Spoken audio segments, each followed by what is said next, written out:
حضرت زید بن ارقم رضی اللہ تعالی عنہ سے مروی ہے کہ میں نے عرض کی یا رسول اللہ صلی اللہ تعالی علیہ وآلہ وسلم یہ قربانیاں کیا ہیں؟ تو آپ صلی اللہ تعالی علیہ وآلہ وسلم نے ارشاد فرمایا سنت ابیکم ابراہیم، یعنی یہ تمہارے والد حضرت ابراہیم علیہ السلام کی سنت ہے۔ اسی طرح دوسری حدیث جو سنن ترمذی کے اندر موجود ہے کہ حضرت ابن عمر رضی اللہ تعالی عنہ فرماتے ہیں کہ رسول اللہ صلی اللہ تعالی علیہ وسلم مدینہ منورہ میں 10 سال قیام پذیر رہے، 10 سال، اور آپ صلی اللہ تعالی علیہ وآلہ وسلم نے ہر سال قربانی فرماتے۔ محترم ناظرین، قربانی کی تعریف یعنی قربانی ہے کیا؟ تو قربانی کی تعریف جو ذکر کی گئی ہے وہ یہ ذکر کی گئی ہے کہ در مختار جلد نمبر 5 صفحہ نمبر 219 پر قربانی کی تعریف یہ لکھی ہوئی ہے ہی ذبح حیوان مخصوص بنیت القربۃ فی وقت مخصوص جانور کو مخصوص وقت میں قربت کی نیت سے ذبح کرنا یہ قربانی ہے۔ ام المؤمنین حضرت سیدہ عائشہ صدیقہ رضی اللہ تعالی عنہ سے مروی ہے کہ حضور اقدس صلی اللہ تعالی علیہ وآلہ وسلم نے ارشاد فرمایا ما عمل آدمی من عمل یوم النار احب الی اللہ من احراق الدم انه لیأتی یوم القیامت بقرونها واشعارها واظلافها وان الدم لیقع من اللہ بمکان قبل ان یقع من الارض فطیبوا بها نفسا۔ حضرت عائشہ صدیقہ رضی اللہ تعالی عنہ سے مروی ہے کہ حضور اقدس صلی اللہ تعالی علیہ وسلم نے ارشاد فرمایا یوم النہار یعنی 10ویں ذی الحجہ میں ابن آدم کا کوئی عمل خدا کے نزدیک خون بہانے یعنی قربانی کرنے سے زیادہ پیارا نہیں، اور وہ جانور قیامت کے دن اپنے سنگوں، بالوں اور کھوروں کے ساتھ آئے گا، اور قربانی کا خون زمین پر گرنے سے پہلے ہی خدا تعالیٰ کے نزدیک مقام قبول میں پہنچ جاتا ہے، لہٰذا اسے خوش دلی سے کرو۔ اسی طرح دوسری حدیث جو المعجم الکبیر لطبرانی کے اندر ہے، حضرت امام حسن بن علی رضی اللہ تعالیٰ عنہ سے روایت ہے کہ رسول اللہ صلی اللہ تعالی علیہ وآلہ وسلم نے ارشاد فرمایا کہ جس نے خوش دلی سے طالب ثواب ہو کر قربانی کی تب وہ اس کے لیے جہنم سے حجاب یعنی رکاوٹ ہو جائے گی۔ اسی طرح المعجم الکبیر لطبرانی میں ایک اور حدیث موجود ہے کہ حضرت ابن عباس رضی اللہ تعالیٰ عنہما سے روایت ہے، آپ روایت کرتے ہیں کہ رسول اکرم صلی اللہ تعالی علیہ وسلم نے ارشاد فرمایا جو روپیہ عید کے دن قربانی میں خرچ کیا گیا، جو روپیہ عید کے دن قربانی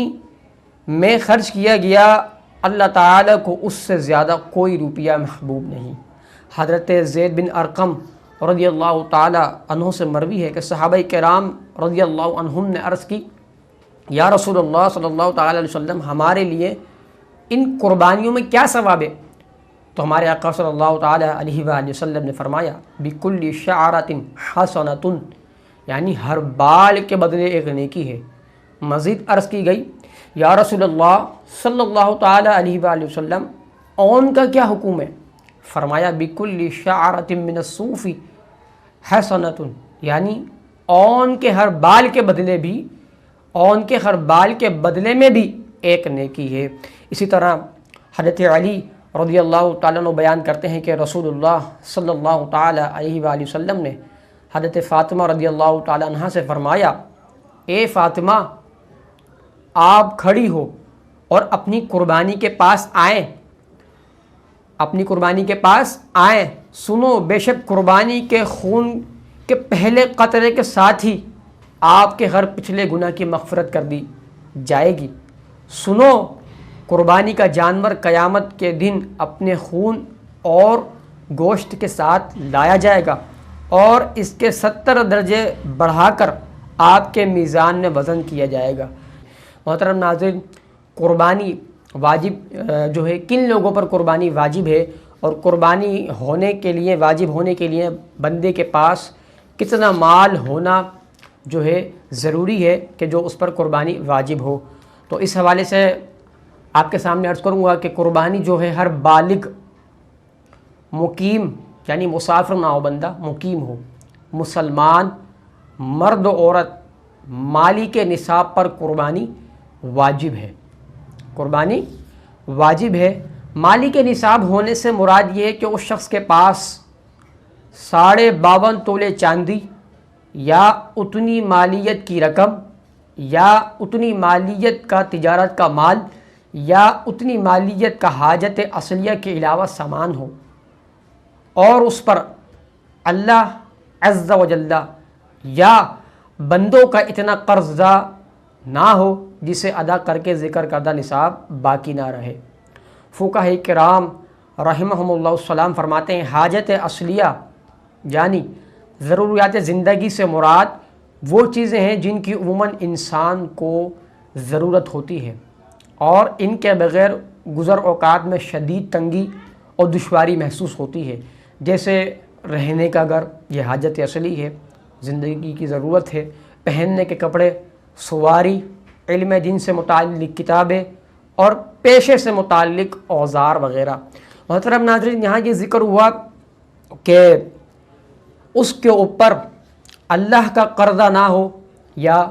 بندوں کا قرضہ نہ ہو جسے ادا کر کے ذکر کردہ نصاب جو ہے باقی نہ رہے۔ تو اس حوالے سے اللہ کے قرضے سے کیا مراد ہے اور بندوں کے قرضوں سے کیا مراد ہے؟ اللہ کے قرضے سے مراد اس کی سابقہ زندگی کی ادا نہ کی جانے والی زکوٰۃ، اس کی سابقہ زندگی یعنی گزشتہ زندگی کی ادا نہ کی جانے والی زکوٰۃ یا قربانی یا فطرہ یا منت ہے۔ اور بندوں کے جو قرض ہیں اس حوالے سے جو ہے آپ مسئلے سماعت فرمائیں کہ بندوں کی جانب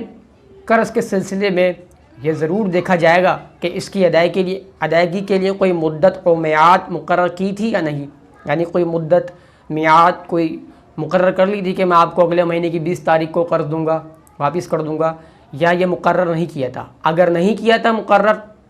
یا کیا تھا لیکن پوری ہو چکی ہے مدت، تو قرض کی رقم کو کل مال سے الگ کر کے نصاب دیکھا جائے گا۔ اگر اب بھی باقی ہے تو قربانی واجب ہوگی۔ نصاب باقی یعنی 52.5 تولہ چاندی کی جو مالیت اور رقم بنتی ہے اتنا نصاب باقی ہے تو قربانی واجب ہوگی، ورنہ نہیں۔ اور اگر قرض میعادی نہیں تھا یعنی مقرر نہیں کیا تھا کہ بھائی اگلے مہینے کی 20 تاریخ کو دوں گا یا اگلے مہینے کی 30 تاریخ کو دوں گا، یہ مقرر نہیں کیا تھا، اور اگر قرض میعادی تھا اور مدت ادائیگی ابھی کافی دور ہے، قرض میعادی تھا یعنی مقرر کر لیا تھا لیکن ابھی جو وقت مقرر کیا تھا وہ بہت دور ہے، جو قرض لٹانا ہوگا وہ وقت دور ہے، تو اس صورت میں رقم قرض جو قرض کی رقم ہے اس کو کل مال میں شامل رکھتے ہوئے نصاب کا حساب کیا جائے گا۔ محترم ناظرین، یہ تھی قربانی کہ کن لوگوں پر قربانی واجب ہے، اور جو ہے وقت کے اندر شرائط پائے گئے تو ہی قربانی واجب ہوگی۔ وہ کون کون سے وقت ہیں؟ وہ 3 وقت جو ہے وہ 3 دن ہیں۔ مال اور دیگر شرائط مال وہی جو 52.5 تولہ چاندی کی رقم اس کے پاس ہو، یا 52.5 تولہ چاندی ہو، یا 52.5 تولہ چاندی کی جو مال ہے وہ تجارت کا مال ہو اس کے پاس، تو یہ جو ہے مال۔ اور دیگر شرائط یعنی بالغ ہونا، مسلمان مرد و عورت بالغ ہونا، مقیم ہونا، یہ دیگر شرائط، یہ جو ہے ان کے دین کیا ہیں؟ ان کے دین ہے 10 ذی الحجہ کی صبح صادق سے لے کر 12 ذی الحجہ کے غروب آفتاب تک میں جب یہ شرائط پائی جائیں گی تو قربانی واجب ہوگی۔ اس کا مسئلہ بیان کرتے ہوئے صدر الشریعہ بدر الطریقہ حضرت علامہ مولانا مفتی امجد علی اعظمی رحمۃ اللہ علیہ بہار شریعت میں فرماتے ہیں یہ ضرور نہیں کہ 10ویں ہی کو قربانی کر ڈالیں، اس کے لیے گنجائش ہے کہ پورے وقت میں جب چاہے کرے، لہٰذا اگر ابتدائے وقت میں یعنی 10 ذی الحجہ کی صبح اس کا اہل نہ تھا، وجوب کے شرائط نہیں پائے جاتے تھے، یعنی قربانی کا اہل نہیں تھا اور قربانی واجب نہیں تھی، اور آخر وقت میں یعنی 12 ذی الحجہ کو غروب آفتاب سے پہلے اہل ہو گیا، یعنی وجوب کے شرائط پائے گئے، تو اس پر قربانی واجب ہو گئی۔ اور اگر ابتدائے وقت میں واجب تھی اور ابھی قربانی کی نہیں اور آخر وقت میں شرائط جاتے رہے تو قربانی واجب نہ رہی۔ محترم ناظرین، قربانی کے جو ہے حکم، یہ قربانی کا حکم ہے واجب، اور اس کے واجب ہونے پر قرآن و سنت کے اندر جو ہے دلائل موجود ہیں۔ چنانچہ اللہ تبارک و تعالیٰ سورہ کوثر کی آیت نمبر 2 میں ارشاد فرماتا ہے فَصَلِّ لِرَبِّكَ وَانْحَرْ، یعنی پس اے رسول صلی اللہ تعالی علیہ وسلم آپ اپنے رب کے لیے نماز پڑھیں اور قربانی کریں۔ وَانْحَرْ، قربانی کریں۔ محترم ناظرین، یہاں وَانْحَرْ کا یہ جو صیغہ ہے یہ صیغہ امر ہے،